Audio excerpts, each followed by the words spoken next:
नमस्कार दोस्तों, मैं हृदय मिश्र आप सभी का स्वागत करता हूं HRD IAS पर। कैसे हैं आप सभी लोग? आई होप आप सभी लोग अच्छे होंगे और अपनी पढ़ाई को बहुत ही बेहतर ढंग से कर रहेंगे।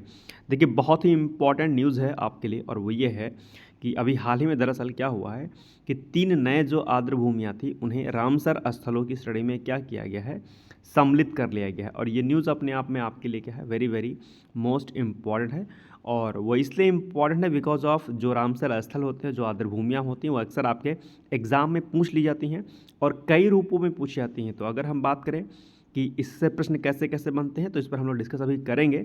लेकिन उसके पहले हम लोग देखते हैं कि क्या कुछ न्यूज़ रही है और इस पर हमें क्या कुछ जानना और समझना है, राइट। तो अभी देखते हैं क्या न्यूज़ में है। हेडिंग में आप लोग देख पा रहे होंगे कि सामने हेडिंग आपके क्या है कि अभी रामसर स्थलों की संख्या में क्या हुई है, वृद्धि हुई है।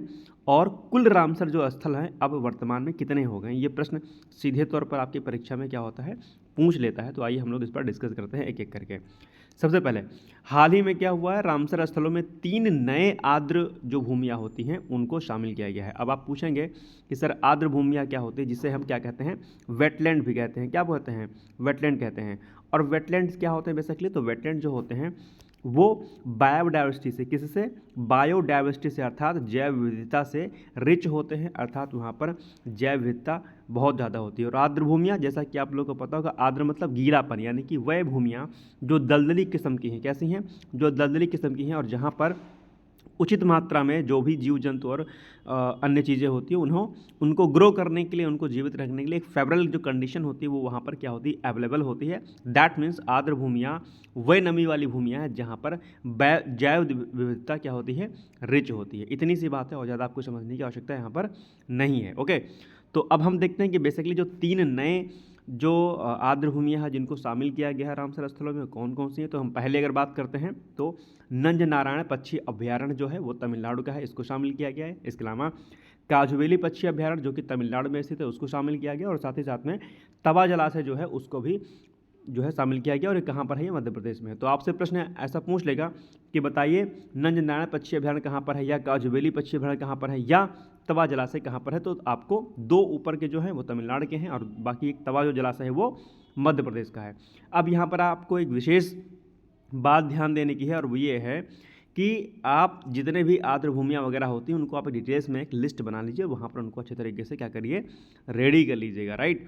क्योंकि नेशनल पार्क, बायोडाइवर्सिटी जो रिजर्व्स होते हैं, जो वन सेंचुरीज होती हैं, वहाँ से प्रश्न अक्सर आपके एग्जाम में पूछे जाते हैं। तो आपको पता होना चाहिए दरअसल कौन कौन से कहाँ कहाँ पर अवस्थित है, उनकी अवस्थिति और जो है उनका जो है बाकी जो उनकी खास चीज़ें होती हैं उनको आपको पता होना चाहिए, राइट। चलिए अब बात करते हैं कि रामसर जो स्थल होते हैं वो बेसिकली क्या होते हैं। तो जहाँ पर आपको पता होगा कि रामसर स्थल, रामसर अभिसमय जो हुआ था के तहत अंतर्राष्ट्रीय महत्व की एक आर्द्र भूमि है। यानी कि जो रामसर स्थल होते हैं वो क्या होते हैं, वो अपने आप में क्या है, एक आर्द्र भूमि है। कैसी? अंतर्राष्ट्रीय लेवल के, इंटरनेशनल लेवल के वह स्थल हैं जिसे 1971 में अर्थात 1971 में यूनेस्को द्वारा, यूनेस्को के बारे में आपको पता होगा, यूनेस्को द्वारा स्थापित एक अंतर सरकारी पर्यावरण संधि आर्द्र भूमियों पर अभिसमय के रूप में भी जाना जाता है। और इसका नाम ईरान के रामशहर शहर के नाम पर रखा गया है, जहाँ पर उस वर्ष क्या हुआ था, सम्मेलन पर हस्ताक्षर किए गए थे। इसीलिए इसको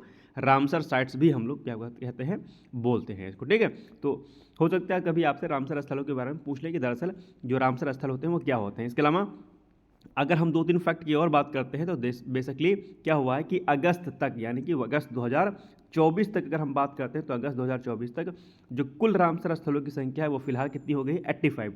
तो आपके परीक्षा में सीधे प्रश्न पूछ सकता है कि बताइए अगस्त 2024 तक कुल रामसर स्थलों की संख्या कितनी हो गई है। आप तुरंत उत्तर देंगे 85 हो गई है। इसके अलावा एक बहुत ही कॉमन क्वेश्चन और बहुत ही फेमस क्वेश्चन है जो कि आपके परीक्षा में अक्सर पूछा जाता है, वो पूछा जाता है कि बताइए विश्व आर्द्र भूमि दिवस अर्थात वर्ल्ड वेटलैंड डे कब मनाया जाता है। तो वो मनाया जाता है 2 फरवरी अर्थात 2 फरवरी को विश्व आर्द्र भूमि दिवस मनाया जाता है। इसको भी आपको विशेष तौर पर ध्यान देना है, ठीक है। तो ये कुछ फैक्ट हैं जो आपको जानने चाहिए। इसके अलावा अब हम आते हैं आज के अभ्यास प्रश्न पर, जिसका उत्तर दरअसल आपको अपनी जो है कमेंट बॉक्स में, अर्थात कमेंट बॉक्स में जाकर के आपको देना है कि बताइए विश्व आर्द्र भूमि दिवस मनाया जाता है, कब मनाया जाता है। आपके सामने 4 ऑप्शन दिए गए हैं। पहला ऑप्शन 4 अगस्त, बी 2 सितंबर, सी 2 फरवरी या फिर ऑप्शन नंबर डी 3 अगस्त। इसका उत्तर आप लोग कमेंट बॉक्स में जा करके प्लीज़ जरूर दीजिएगा।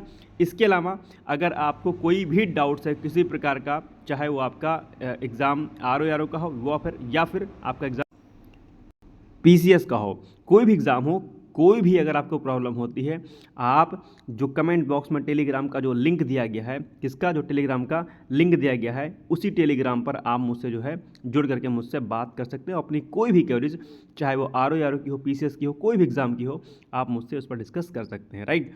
तो मेरी तरफ से आप सभी लोगों को बहुत सारी शुभकामनाएं। और अगर आप चैनल पर नए हैं तो आपसे रिक्वेस्ट है कि प्लीज़ चैनल को जो है सब्सक्राइब कर लें, साथ ही साथ में लाइक कर लें और बेल आइकन को प्रेस कर दें, ताकि कोई भी अपडेट हो वो सबसे पहले आप लोग को मिलती रहे। और प्लीज़ वीडियो को ज़्यादा से ज़्यादा शेयर करिएगा। मिलते हैं फिर कल एक नए वीडियो के साथ, तब तक आप लोग पढ़ते रहिए, मस्त रहिए। Thank you so much, bye bye, take care, all the best.